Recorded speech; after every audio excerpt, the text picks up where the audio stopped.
नमस्कार, आप सब देख रहे हैं मगध बिहार टीवी से एम कुमार भारती। आज देखिए फतेहपुर प्रखंड के कृषि विभाग के मैं भवन में आया हूँ, जहाँ पर प्रशिक्षण, एक दिवसीय प्रशिक्षण कार्यक्रम चलाया जा रहा था खरीफ मौसम को देखते हुए। तो देखिए यहाँ पर तकनीकी प्रखंड महोदय जी हैं और मैं इनसे विशेष से बात करूँगा, जानकारी लूँगा खरीफ मौसम में क्या प्रशिक्षण, किस तरह का प्रशिक्षण हुआ, किस तरह के बीज किसान के बीच में दिया जाएगा। यह जो इलाका है, खास करके फतेहपुर का जो इलाका है, ये आपका कहा जाए झारखंड का अंतिम छोर है और सुखाड़ इलाका है। यहाँ पर कम पानी में ज़्यादा उपज होने वाला बीज का क्या आपकी ओर से प्रबंध किया गया है, जिसके बारे में विस्तार रूप से बताएंगे, ताकि किसान लोग सारे बात को समझें और उस बीज को प्रयोग में लाएं और ज़्यादा फसल पैदा करें। मैं सुमन अग्रवाल, प्रखंड तकनीकी प्रबंधक फतेहपुर ब्लॉक। आज हमारे यहाँ प्रखंड स्तरीय खरीफ महाअभियान 2025 का आयोजन किया गया, जिसमें प्रगतिशील किसानों को बुलाया गया और उनको प्रशिक्षण दिया गया। इसमें हमारे केवी के मानपुर से वैज्ञानिक doctor Manoj Kumar, doctor Priyadarshini madam और हम पटना ICR से दुबे सर यहाँ पे आए और हमारे किसानों के बीच में प्रशिक्षण दिया। जैसा कि हम लोग जानते हैं कि हमारा जो गया है, खासकर अपना जो फतेहपुर ब्लॉक है, वहाँ पे पानी का काफ़ी कमी रहती है और वर्षापात भी यहाँ पे काफ़ी कम है। तो इस वजह से इस पर मेन फोकस करते हुए कि कम पानी की उपलब्धता में यहाँ पे कैसा फसल लगाया चयन किया जाए, जिससे कि पैदावार अच्छा हो, किसानों का मुनाफा अच्छा हो। कृषि विभाग के द्वारा मोटे अनाज की खेती पे क्योंकि जो मोटे अनाज की खेती है ना, वो कम पानी में अच्छा उपज उससे किसान पा सकते हैं। और हमारा जो क्षेत्र है वो वर्षा आधारित है और पानी की उपलब्धता यहाँ पे बहुत ही कम है। तो वैज्ञानिक के द्वारा किसानों को धान के एवज में मोटे अनाज, मिलेट्स वगैरह अपनाने पर जोर दिया गया, क्योंकि कम पानी में वो उपज हो जाएगा और किसान उससे अच्छा लाभ पा सकते हैं। ऐसा जानकारी दी गई। इसके अलावा और भी बहुत तरह की तकनीकी जानकारी किसानों को दिया गया, जैसे कि सॉइल हेल्थ कार्ड के बारे में बताया गया कि मिट्टी जो जांच होता है वो क्या होता है, उससे क्या फायदा है।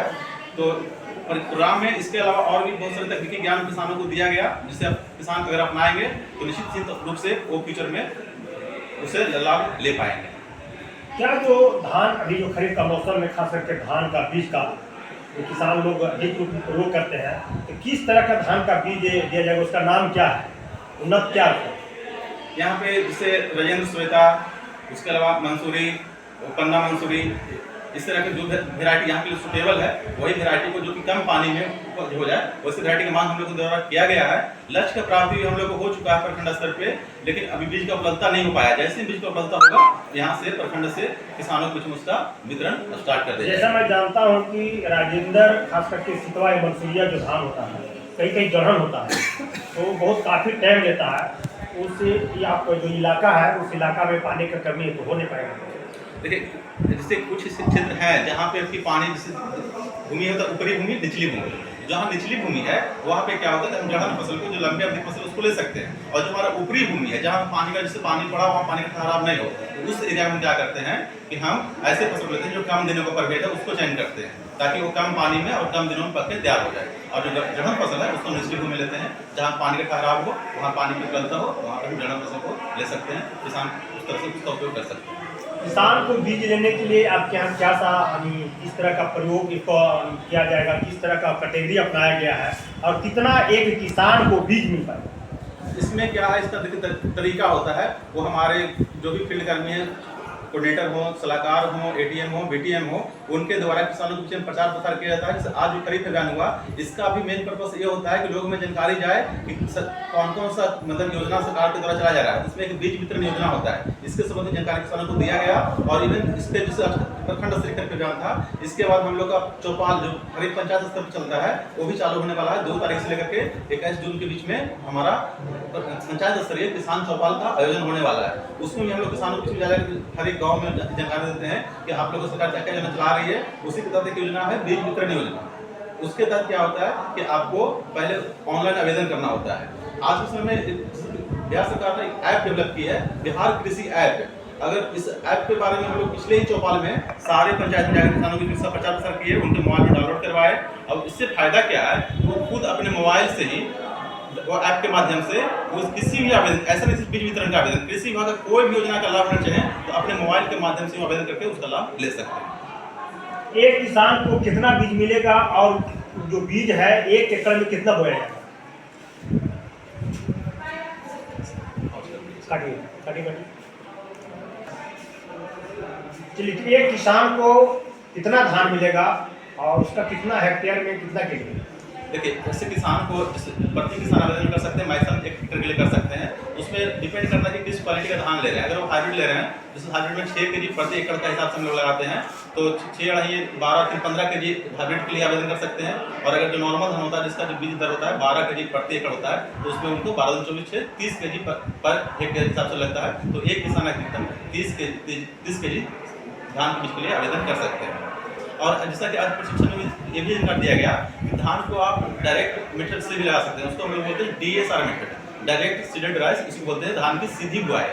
इसमें क्या होता है कि आपको जो धान होता है उसको बिचड़ा लगा के फिर से उसको दोबारा रोपनी करने की जरूरत नहीं है। एक ही जगह पर जैसे धान लगाए और उसी मतलब लाइन में एक सीधी बुआई में और डायरेक्ट धान समझो लग गया, ऐसा नहीं उसको धान पे दोबारा बुआई नहीं करना है। एक जगह जहाँ पे लग गया उसी पे जो धान बुआई करते हैं उसका दूसरा मशीन है। आजकल ड्रम सीडर एक मशीन आता है जिसमें कि हम पडलिंग वगैरह करके खेत में उतर करके उसमें ड्रम सीडर की मदद से धान को हम बुआई करके सीधी बुआई, उसमें क्या है जो कॉस्ट ऑफ कल्टिवेशन है हमारा, जो रोपनी है उसको मोदी का जो बिचड़ा उसको कबाड़ के द्वारा ले जाने का उनका कॉस्ट कमता है। तो इस डायरेक्ट सीडर राइस को अपनाते हैं तो एक जल्दी तैयार भी होता है और दूसरा जिसमें इनपुट कॉस्ट लगता है, मतलब किसान को जो लागत लगता है उसमें भी कमी आता है। तो उसके लिए जुताई भी किसान को पहले करना पड़ता अपनी तरफ से? हाँ, खेत तो तैयार करना पड़ता है। खेत आप तैयार करते हैं, खेत भी तैयार कर लीजिए और उसमें जब DSR मेथड में लगा रहे होते हैं ना, तो उसमें पानी जमा होने चाहिए। क्योंकि देखिए उसमें डायरेक्ट सीड को लगाते हैं, मतलब धान के बीज को लगाते हैं, तो उसमें पानी जमा हो रहेगा तो सारा बीज एक जगह एकत्रित हो जाएगा। तो जब हम DSR मेथड से लगाते हैं तो खेत में उसमें पानी नहीं होना चाहिए, बिल्कुल खेत पानी मतलब नमी रहे, नमी अच्छा खासा हो लेकिन पानी उसमें ऊपर से जमा नहीं हो, ताकि क्या हो जब बीज जहाँ गिरे मिट्टी में वहीं पर चिपक जाए। तो एक DSR मेथड में ध्यान देना होता है, उसमें वो लगाते समय में उसमें खेत में पानी जमा ना है। प्रति एकड़ क्या उसका उपज होता है? उसका उपज हाँ, जैसा कि अभी बता रहे थे DSR के बारे में, डायरेक्ट सीडेड राइस धान की बुआई के बारे में, तो देखिए इसमें जैसे बताया कि लगाने में क्या सावधानी बरतना चाहिए। दूसरा चीज क्या है कि डायरेक्ट सीडेड राइस में हमारा खरपतवार का थोड़ा सा प्रकोप ज़्यादा रहता है। तो अगर हम खरपतवार का प्रबंधन कर लें तो हम अपने जो उपज है, हमारा फाइनल जो प्रोडक्शन है या प्रोडक्टिविटी है, उसको हम बढ़ा सकते हैं।